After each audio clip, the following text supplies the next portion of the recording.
Welcome to Facts TV News, where everything is true. I am disappointed that in the political field we are not able to come to a consensus, stated Prime Minister Andrew Holness. Despite the challenges that we face in this inner city community, we have good, decent, law-abiding citizens who depending on us for that reassurance. Yes. So we have to. It's a must that we have to be out there to give them that reassurance. I'm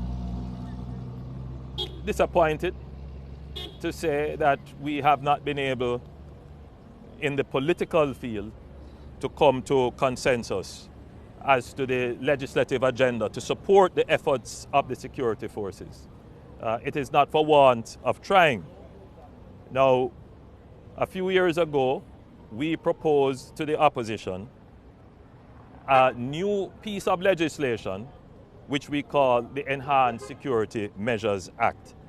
And that would incorporate some of the powers that we have under the SOEs to be focused on particular persons, not for wide use in the society, to be focused on persons who we consider to be the violence producers.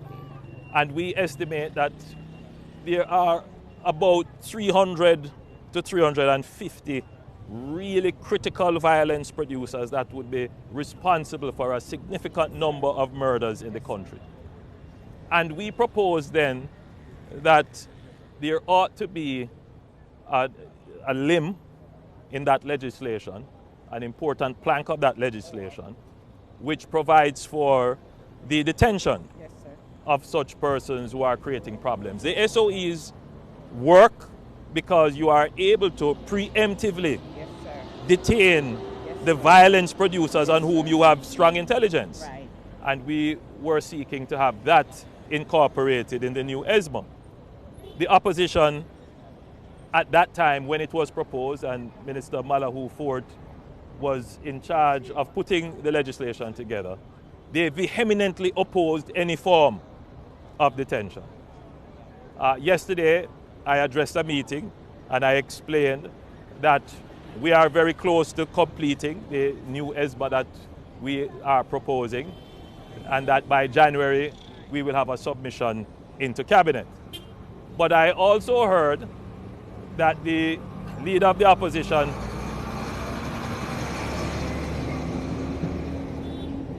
I have now heard that the leader of the opposition has changed his tune and has said that there is a form of detention that he would agree to. Now, can you imagine? We had proposed this form in 2019. It was rejected in Parliament, totally rejected in Parliament by the opposition. But now they come to say that, yes, they are proposing it. Now, aside from the plagiarism, the obvious plagiarism, which is being perpetrated by the leader of the opposition, one has to wonder, what is the motive? If they could come to this position now, why couldn't they have accepted it when we presented to them 3 years ago? We would have solved the problem then. But, you know, it's never too late for a good shower of rain. And so we are happy to hear the leader of the opposition making these proposals, which we had already put on the table, which they had previously rejected, which means that when we go to Parliament to have the act passed, there should be no quarrel, there should be no issues, and Jamaicans can breathe a sigh of relief that we are heading towards now some kind of consensus that persons who are known violence producers, persons who are known to be operating criminal organization at enterprise scale, that the government, the state should have the ability to act preemptively as we are acting now using the state of public emergency to separate those criminals from the community who we know are taking lives.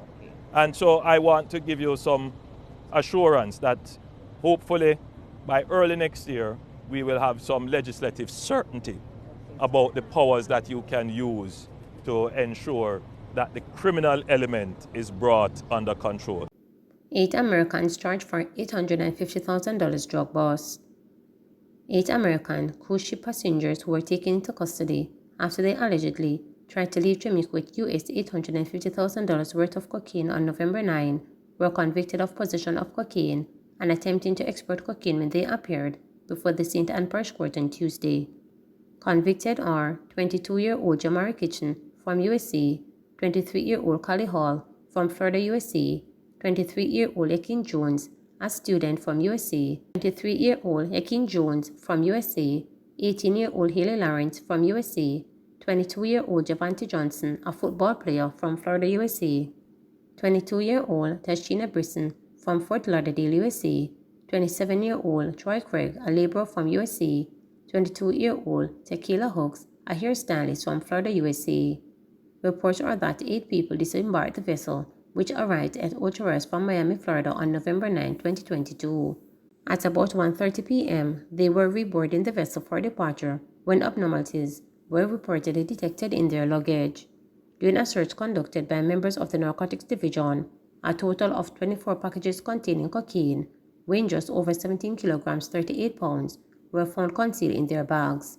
They are scheduled to return before the court on Friday, December 2nd for sentencing. School for registered nurses touted to prospective investors as area of investment. A school for registered nurses is one of several areas of investment being touted to prospective investors in Jamaica. This as dozens of potential investors from at least 50 countries have gathered at the Montego Bay Conventional Center for the Ministry of Industry, Investment and Commerce Invest Jamaica 2022 Business Conference. The 2-day event has over 600 registered participants. Speaking at day 1 of the summit, Portfolio Minister Albin Hill noted that Jamaican nurses are highly sought after, and instead of viewing this as a problem, the country needs to see it as an opportunity. Senator Hill further pointed to opportunities in the agriculture and tourism sectors. Every year, the British come here and they take some of our finest nurses. I lived in the United States for a while.